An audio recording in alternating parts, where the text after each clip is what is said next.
The famine still burned through the dust in the sky, and Jacob looked round with a sorrowful sigh. Our food is near gone, go buy us some grain. But Judah stood firm in memory and pain. The man gave his warning with eyes full of fire. You'll not see my face till you bring your young sire. Send Benjamin with us, or we cannot go. For the word of the ruler was solemn and low. Israel cried, why did you tell him the truth? Why unveiled your brother, the youngest of youth? But they said, he asked plainly, and how could we know that he'd call for our brother and bid him to go? Then Judah arose, his vow was declared, I'll carry the blame, let my name be impaired. We could have returned, we could have been fed, but here we still linger in hunger and dread. If it must be, said Jacob, then take what is best. Some balm, a little honey, and almonds to bless. Take double the money, and Benjamin too, and may God Almighty be merciful to you. If I am bereaved, let it fall as it may. I'll trust in the Lord for each step of your way.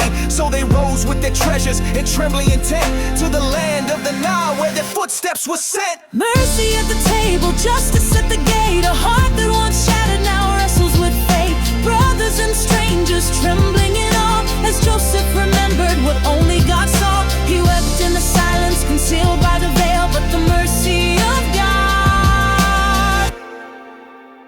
would never fade. Came to his house and were filled with dread. Is it for the silver return, they said? Will he strike us down and bind us fast for the coins that were found in our sacks in the past? But the steward smiled with a calming hand. Peace be to you from your father's land. The treasure you found, God placed it there. I had your money, be free from despair. Simeon was freed and brought to the light. Their feet were washed and hearts made right. They laid out the gifts, their hands humbly low, for the ruler they feared belonged to know. Joseph returned and asked of their kin, is your father alive? Is he still within?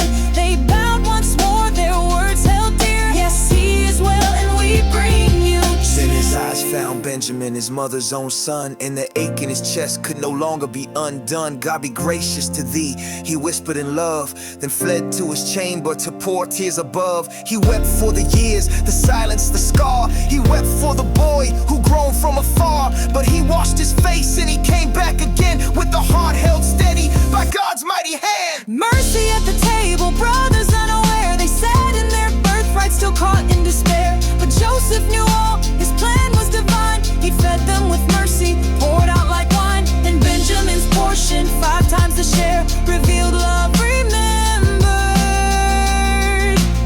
and grace hidden They there. marveled, astonished, how did he know who was first, who was last in the solemn tableau? But he served them each in his own holy way, preparing a feast for the ones who betrayed. They drank and were merry, their bellies made whole. But the deeper hunger burned in Joseph's soul. He longed to reveal, to lift the disguise, but for now he remained the stranger, the pride. Through famine and fear, through hunger and tears, God moved through the silence, through all of the years. And mercy sat waiting in garments unknown, in a house not their own, where his kindness was shown. Oh,